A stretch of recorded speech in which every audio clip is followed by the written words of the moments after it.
Fast ന്യൂസിലേക്ക്. മാസപ്പടി കേസിൽ അന്വേഷണം പിണറായി സർക്കാരിലേക്ക്. കരിമണൽ കമ്പനിക്ക് ഇടത് സർക്കാരിൽ നിന്ന് ലഭിച്ച സഹായങ്ങൾ ലഭിച്ചിട്ടുണ്ടോ എന്ന് പരിശോധിക്കും. സാമ്പത്തിക ഇടപാടുകളിലും അന്വേഷണം. വീണയെ വീണ്ടും ഇഡി ചോദ്യം ചെയ്യും. മദ്യനയത്തിൽ തീരുമാനം UDF-ലെന്ന് ആവർത്തിച്ച കോൺഗ്രസ് മന്ത്രിമാർ. മദ്യ ഉപഭോഗം കുറയ്ക്കണമെന്നാണ് കേരള കോൺഗ്രസിന്റെ നിലപാടെന്ന മന്ത്രി മോൻസ് ജോസഫ്. വീര്യം കുറഞ്ഞ മദ്യം ഉൽപ്പാദിപ്പിക്കാനുള്ള നീക്കം UDF തള്ളണമെന്ന് KCBC ചർച്ച ചെയ്ത് തീരുമാനിക്കട്ടെ എന്ന് സമസ്ത.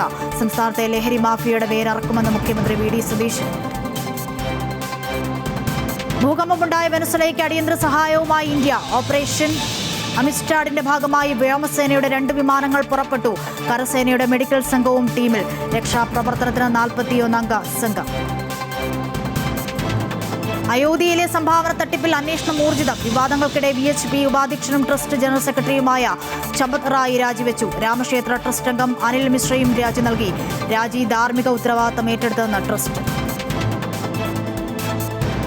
കേന്ദ്രമന്ത്രിസഭാ പുനഃസംഘടന ഉടനെന്ന സൂചന. ധർമ്മേന്ദ്ര പ്രധാനും ഹർദീപ് സിംഗ് പുരിയും പുറത്തേക്ക്. മുൻ RBI ഗവർണർ ശക്തികാന്ത ദാസും അനുരാഗ് ഠാക്കൂറും മന്ത്രിസഭയിലെത്തിയേക്കും.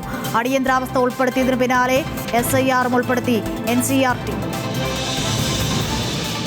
രാജ്യത്ത് വാണിജ്യ സിലിണ്ടറുകളുടെ വില കുറയും. 500 മുതൽ 700 രൂപ വരെ കുറയാൻ സാധ്യത. ഗാർഹിക സിലിണ്ടറുകളുടെ വിലയിലും മാറ്റമുണ്ടായേക്കും.